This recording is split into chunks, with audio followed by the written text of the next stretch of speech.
Hello everyone, आप लोगों का हमारे इस चैनल में फिर से स्वागत है। आज हम जिस टॉपिक के बारे में बात करने जा रहे हैं वो हमारे जिंदगी के हर एस्पेक्ट के लिए जरूरी है, फिर भी हम उसे नजरअंदाज कर देते हैं। टॉपिक है क्रिटिकल थिंकिंग। इस वीडियो में हम क्रिटिकल थिंकिंग के बारे में 3 हिस्सों में जानेंगे। पहला, क्रिटिकल थिंकिंग क्या होता है। दूसरा, क्रिटिकल थिंकिंग की क्या इंपॉर्टेंस है।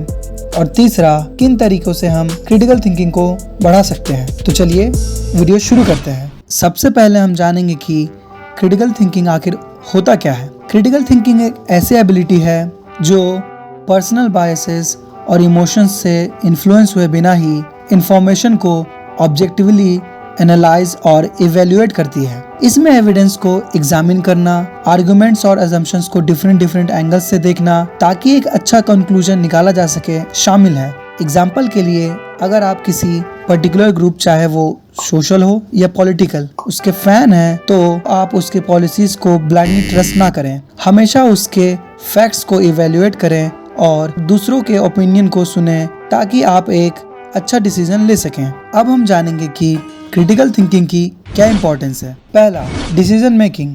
अच्छे डिसीजन लेने के लिए critical thinking main role play करती है। ये सिचुएशंस के हर पहलू को समझने, उससे होने वाले कॉन्सिक्वेंसेस को देखने और सही कोर्स ऑफ एक्शन को चूज करने में हमारी मदद करता है। दूसरा, प्रॉब्लम सॉल्विंग। पर्सनल और प्रोफेशनल दोनों ही लाइफ में बहुत सारी प्रॉब्लम्स अराइज होती हैं और फिर उनके सॉल्यूशन निकालने होते हैं। क्रिटिकल थिंकिंग प्रॉब्लम्स को आइडेंटिफाई करने, उसके रूट कॉज को एनालाइज करने और उसके इफेक्टिव सॉल्यूशन को डेवलप करने में हमारी मदद करता है। तीसरा, अवॉइडिंग मैनिपुलेशन। ये दुनिया जो मिस इन्फॉर्मेशन और गलत चीज़ों से भरी है, उसमें क्रिटिकल थिंकिंग एक डिफेंस मैकेनिज्म की तरह काम करता है। ये फिक्शनल दुनिया से फैक्ट्स एक्सट्रैक्ट कर लेती है और हमें मैनिपुलेशन से बचाती है। चौथा, इफेक्टिव कम्युनिकेशन। अगर हम क्रिटिकली सोच पाते हैं तो हमारे आइडियाज को क्लियरली और कंसाइजली एक्सप्रेस करते हैं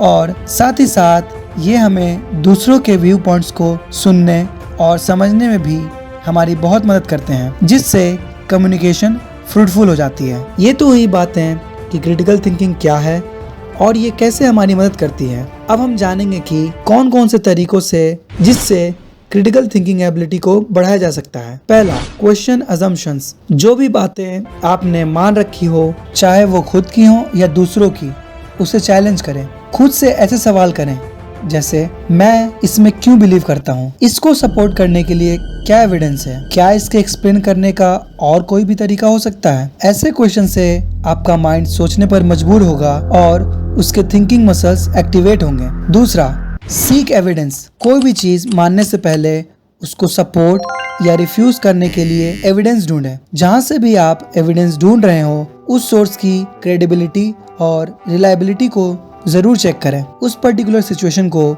मल्टीपल पर्सपेक्टिव से देखें और अलग अलग व्यू पॉइंट्स को समझने की कोशिश करें। इससे उस सिचुएशन या इशू को आप कॉम्प्रिहेंसिवली समझ पाएंगे और बायस होने से बच जाएंगे। तीसरा, एनालाइज आर्ग्यूमेंट्स। आर्ग्यूमेंट्स को उसके छोटे छोटे कंपोनेंट्स में तोड़ें और उसके रीजंस और कंक्लूजन्स को आइडेंटिफाई करने की कोशिश करें। पता लगाएं कि जो भी रीजंस आपने आइडेंटिफाई किए हैं, क्या वो कंक्लूजन को सपोर्ट करते हैं। ऐसा करने से आप एक बेटर कंक्लूजन तक पहुंच पाएंगे। ऊपर कहे गए बातों का टोटल कंक्लूजन यही है कि क्रिटिकल थिंकिंग केवल एक स्किल नहीं है, ये एक माइंडसेट है जो हमें लाइफ की कॉम्प्लेक्सिटीज को क्लियरली और कॉन्फिडेंटली डील करने में एम्पावर करती है। आशा करता हूँ आपको इस वीडियो से कुछ जानने को मिला होगा। ऐसे ही वीडियोस को देखने के लिए हमारे चैनल को सब्सक्राइब करें।